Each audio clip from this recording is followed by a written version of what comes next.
Hi welcome back to our channel. குவைத்தை பற்றி சின்ன அப்டேட் பார்க்க நம்ம பேஜை சப்ஸ்கிரைப் பண்ணிக்கோங்க. அமலா சுந்தர். ஸோ வியாழக்கிழமை இன்றைக்கி வெளில போகலாங்கிற பிளானிங்கில் இருப்பீங்க. அதுதான் முடியாது, என்ன நல்லா மழை பெஞ்சிட்ருக்கு.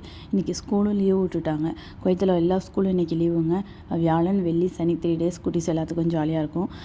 நேற்று வீடியோ போடாததுக்கு ரீசன் என்னோடய பேபிக்கு உடம்பு முடியல, அதனால தான். உடம்பு முடியலன்னொடனே சரி ஹாஸ்பிட்டல் போவோன்ட்டு ப்ரைவேட் ஹாஸ்பிட்டல் கேட்கும்போது அப்பாயின்மெண்ட்டே 8 KD ஆகுன்னாங்க. அப்புறம் அவங்க ஃப்ரெண்டுகிட்ட கேட்கும்போது இங்கே கவர்மெண்ட் ஹாஸ்பிட்டல் போங்க நல்லாயிருக்கும் அப்படின்னாங்க. இங்கேருந்து நாங்கள் போகிறதுக்கு ஒரு 25 கிலோமீட்டர், அதாவது ஃபின்டாஸ் அப்படிங்கிற ஏரியாவில் தான் இருக்குது. நல்லா இருந்துச்சுங்க கவர்மெண்ட் ஹாஸ்பிட்டல். ஸோ அங்கே அப்பாயின்மெண்ட் வந்து 2 KD, டேப்லெட்ஸ் வந்து ஒரு 5 KD, டோட்டலாக 7 KDயில் ஒர்க் முடிஞ்சிருச்சு. பேபிக்கும் நல்லா பார்த்தாங்க, ஒன்றும் ப்ராப்ளம் இல்லை. அங்கே மோஸ்ட்லி கெனட் தாங்க யூஸ் பண்ணுறாங்க.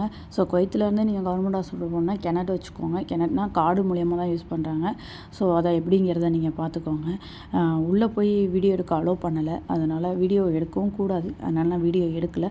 உள்ள என்ட்ரன்ஸை மட்டும் வீடியோ எடுத்திருக்கேன். அப்படியே ஒரு சின்ன பர்ச்சேசிங் போயிட்டு அவன் 2 நாளாக சரியாக சாப்பிடலான்னு மாவும் அரைக்க முடியல. மாவு பாக்கெட்டை வாங்கிட்டு இங்கே இந்த மாவு பாக்கெட் நிறையா கிடைக்குங்க, வாங்கிக்கிங்க. இந்த வீடியோ குவைத்தில் உள்ள உங்கள் ஃப்ரெண்ட்ஸ் அண்ட் ஃபேமிலிக்கு ஷேர் பண்ணுங்கள். Tata bye bye.